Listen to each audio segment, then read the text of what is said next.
खदीजतुल कुबरा रज़ी अल्लाह तआला अन्हा फरमाती हैं कि बड़ा प्यार किया नबी पाक अलैहिस्सलाम ने हज़रत फातिमा से। छोटी थी ना। उधर हज़रत आयशा सिद्दीक़ा कहती हैं कि नबी पाक ने बड़ी मोहब्बत फरमाई। मिशकात में हदीस है, किसी ने हज़रत फातिमा ज़हरा हज़रत आयशा सिद्दीक़ा से पूछा, सच्चे बाप की सच्ची बेटी, सिद्दीक की बेटी सिद्दीक़ा। किसी ने पूछा कि आयशा हुजूर अलैहिस्सलाम को सबसे ज्यादा मोहब्बत किससे थी? तो हजरत आयशा फरमाने लगी, पूछने वाली बात ही कोई नहीं, हुजूर सबसे ज्यादा सैयदा फातिमा से प्यार करते थे। तो कहा फिर ये बताएं कि मर्दों में हुजूर को सबसे ज्यादा प्यार किससे था? फरमाया ये भी पूछने वाली कोई बात नहीं, फातिमा के शौहर मौला अली से। ये हजरत आयशा सिद्दीक़ा बयान करती हैं उनके शौहर से। अब लोग ना तराजू लेके बैठे रहते हैं और तोलते रहते हैं। पीर सैयद फैजुल हसन शाह साहब आलो मुहारवी रहमतुल्लाह, उनके पास भी एक बंदा चला गया तो उसने कहा जी बताएं हजरत आयशा अफजल है कि हजरत फातिमा? तो आप फरमाने लगे तुझे ये सवाल ही नहीं करना चाहिए था, इसलिए कि तेरे और मेरे पास कोई तराजू मौजूद है। उसने कहा जी नहीं आप बताएं, बताना पड़ेगा। आप फरमाने लगे नहीं बताता। कहने लगा नहीं बताएं। फरमाने लगे चल मैं एक बात बता देता हूँ, फैसला घर जाके कर लेना। उसने कहा बताएं। आप फरमाने लगे कि आयशा बेटी है अबू बकर सिद्दीक की और फातिमा बेटी है नबी पाक की। तो फरमाने लगे कि अबू बकर की जो बेटी है ना वो नबी पाक की बेटी से अफजल नहीं हो सकती। और फिर फरमाने लगे कि फातिमा ज़ौजा है मौला अली की और आयशा ज़ौजा है मुस्तफ़ा करीम की। तो फरमाने लगे जो अली की बीवी है वो नबी की बीवी से अफजल नहीं हो सकती। तो वो कहने लगा जी नतीजा क्या है? फरमाया घर जाके निकाल लेना नतीजा, तू घर जाके निकाल, यहाँ तराजू पकड़ के ना बैठ। हाँ जो हजरत आयशा ने कहा उस पर गौर कर। हजरत आयशा खुद गवाही देती सबसे ज्यादा हुजूर हजरत फातिमा से प्यार करती। छोटी उम्र थी तो जनाब खतीजा, जरा अंदाज देखिएगा बेटी की मोहब्बत का। हजरत खतीजा फरमाती हैं हुजूर जब घर आते ना तो दरवाजे पे खड़े होके ऊंची आवाज में फरमाते अस्सलामु अलैकुम।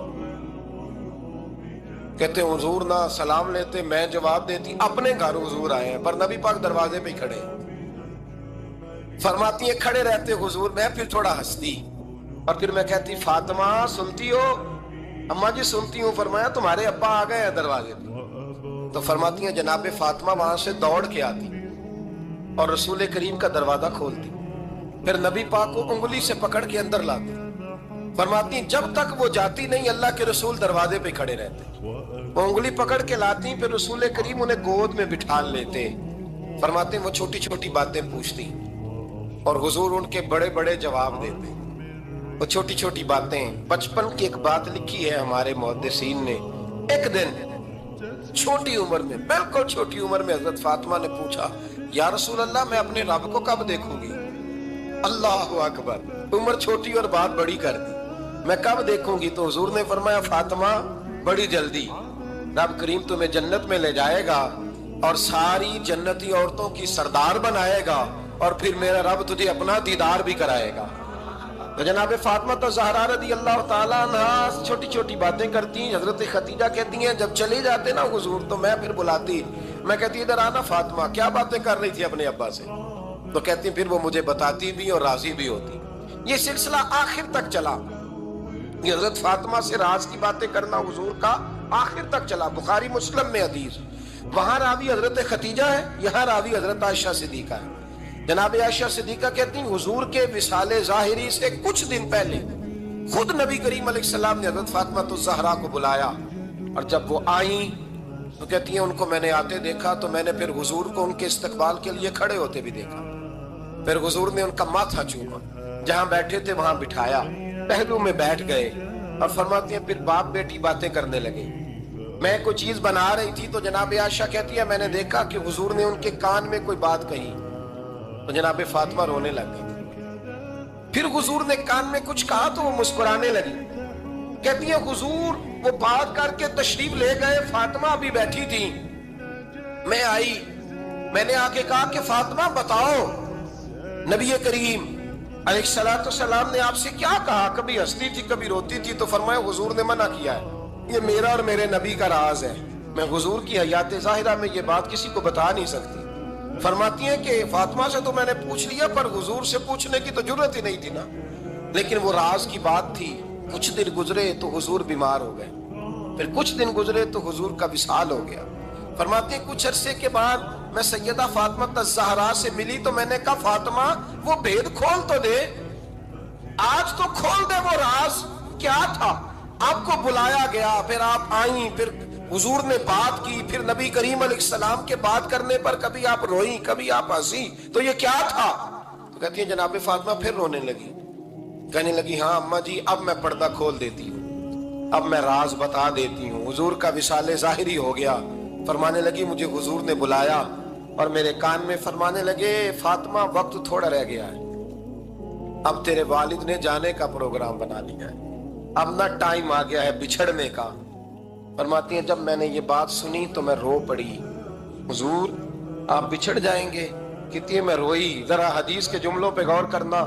माती थोड़ी देर गुजरी तो हुजूर ने मेरे कान में कहा फातिमा पुत्र रो ना, बेटे रो ना, मेरे जाने के बाद जो सबसे पहले मेरे पीछे आके मुझे मिलेगी ना बेटी वो तू ही होगी। अल्लाह करे मैं समझा सकूं आपको बात। जब कहा ना कि मैं विशाल करूंगा तो रो पड़ी, और जो कहा ना मेरे बाद तेरा भी जल्दी विशाल हो जाएगा, तो फातिमा ने हंसना शुरू कर दिया। क्या प्यार है मेरे महबूब अलैहिस्सलाम के साथ जनाब फातिमा का। उनके विशाल की खबर सुनी तो रो पड़ी, और अपने की सुनी तो हंस पड़ी। और फिर हुजूर ने कहा फातिमा तुझे ये भी पता है ना कि अल्लाह तुझे जन्नती औरतों का सरदार बनाएगा, ये भी तुझे पता है। तो जनाब फातिमा ज़हरा के साथ शुरू से लेकर आखिर तक मेरे रसूल करीम अलैहिस्सलाम की मोहब्बत रही, प्यार रहा। और जनाब फातिमा का जो हुजूर से प्यार था, एक है बाप का शफकत करना और एक है बेटी का फिर अपने बाप से।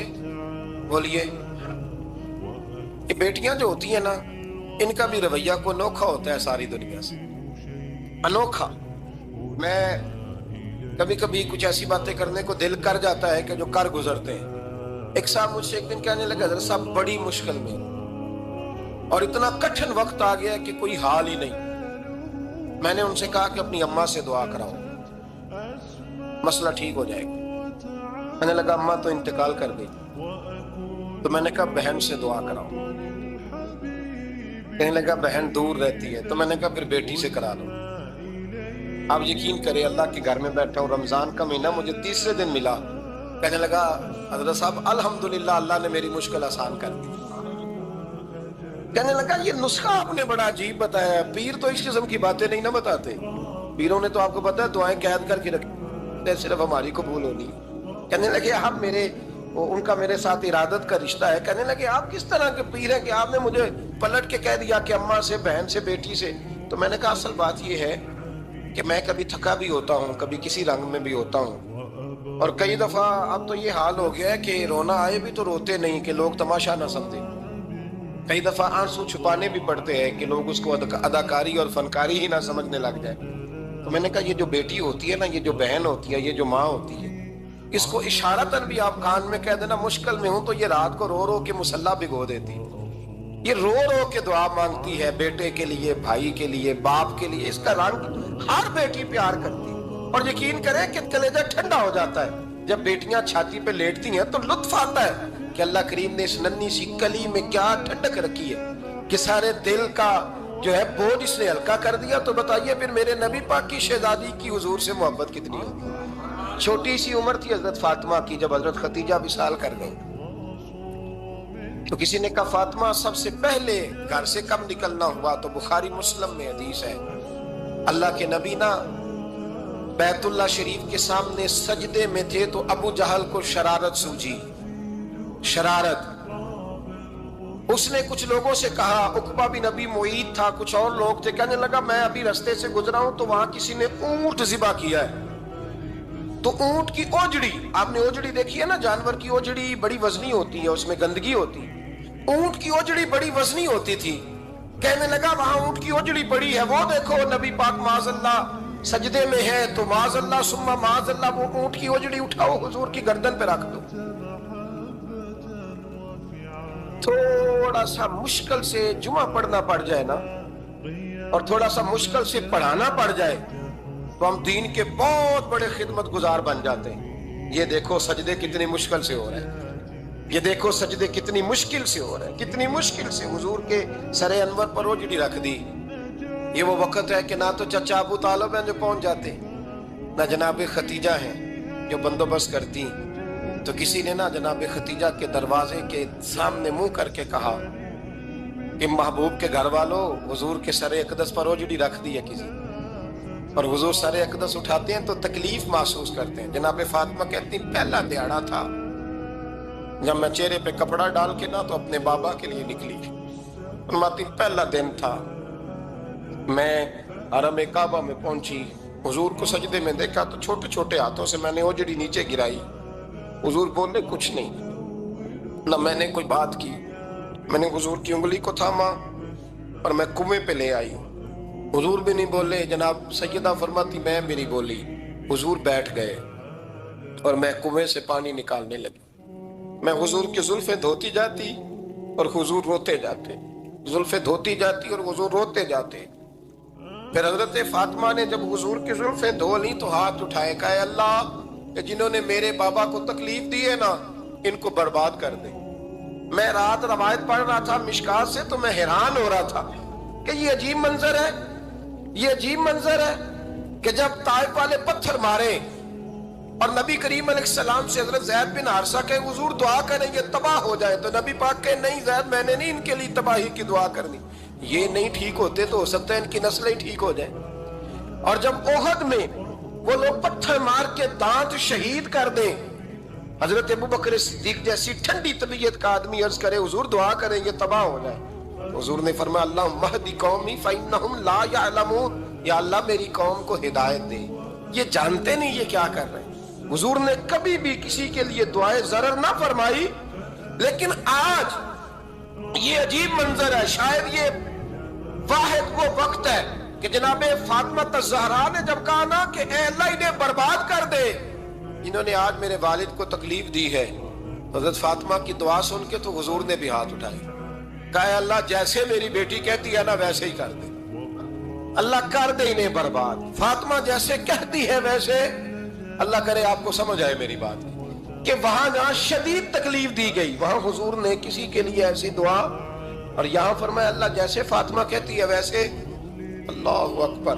حضرت عبداللہ ابن مسعود کہتے ہیں کہ وہ دعا بھی میں نے سنی اور پھر میں نے ان سب لوگوں کو جن کے لیے جناب سیدہ نے دعا کی تھی ان سب کو پھر میں نے بدر میں کٹتے ہوئے بھی دیکھا، میں نے ان کی لاشوں پر گھوڑے چلتے ہوئے بھی دیکھے، پھر میں نے دیکھا کہ صحابہ انہیں گھسیٹ کر کنووں میں ڈال رہے تھے، میں غور سے دیکھ رہا تھا اور ان کے چہرے پہچان رہا تھا، تو مجھ سے کسی نے کہا عبداللہ تم کیا غور کر رہے ہو؟ تو میں نے کہا میں غور کر رہا ہوں یہ وہی ہیں سارے جن کے لیے سیدہ فاطمہ نے دعا کی تھی کہ یہ برباد ہو جائے، یہ وہی ہیں میرے رسول کریم علیہ السلام کی ہر تکلیف کو جناب فاطمہ نے اپنی تکلیف سمجھا، ہر تکلیف کو۔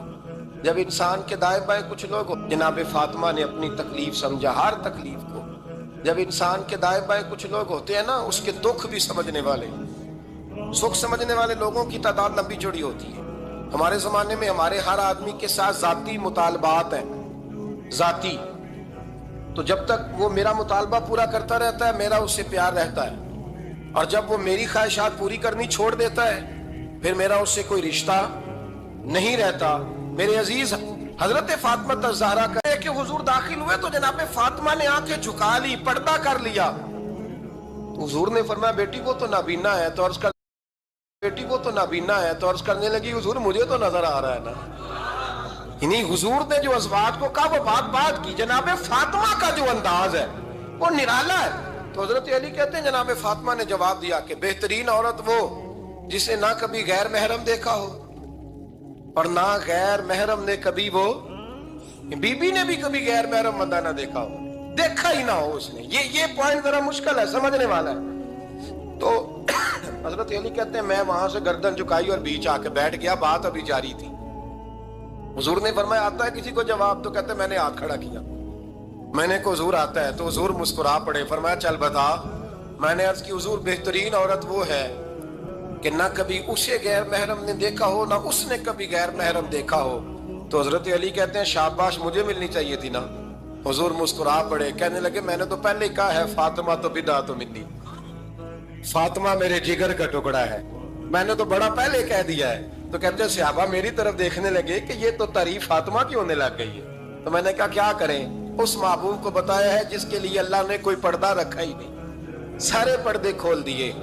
حضرت فاطمہ کے وصال کا وقت آیا، انتقال کا، تو حضرت اسماء بنت امیس کو بلایا اور بلا کے فرمانے لگی تو مجھے غسل دینا اور سوائے میرے شوہر مولا علی کے کسی اور سے مدد بھی نہ لینا۔ اور فرمانے لگی میں نے حبشہ کے بارے میں سنا ہے کہ وہاں جب بیویوں کا جنازہ اٹھتا تھا چارپائی کے اوپر یوں کر کے اس طرح کر کے لکڑیاں لگاتے تھے، نیچے باندھ لیتے تھے اور لکڑی میں لچک ہو تو اوپر جا کے پھر اس کو باندھ دیتے تھے تو پردہ بن جاتا تھا۔ فرمایا میں نے علی کو بتا دیا ہے، تمہیں بھی بتا رہی ہوں، جنازہ میرا رات کو اٹھانا اور لکڑیاں لگا کے نا تو اوپر پردہ کر لینا، میرے وجود پر پڑی ہوئی چادر پر بھی کسی کی نظر نہیں پڑنی چاہیے۔ رات کو جنازہ اٹھانا اور رات کو مجھے دفن کر دینا۔ مدینہ منورہ میں حضور کے وصال ظاہری کے 6 ماہ بعد جناب فاطمہ الزہرا کا جنازہ اٹھا تو مسجد نبوی شریف سے ایک شخص اپنی داڑھی آنسوؤں سے بھگوتا ہوا نکلا۔ حضرت ابوبکر صدیق نے کھڑا کر کے پوچھا کیوں نبی پاک کے چچا عباس روتے کیوں ہو؟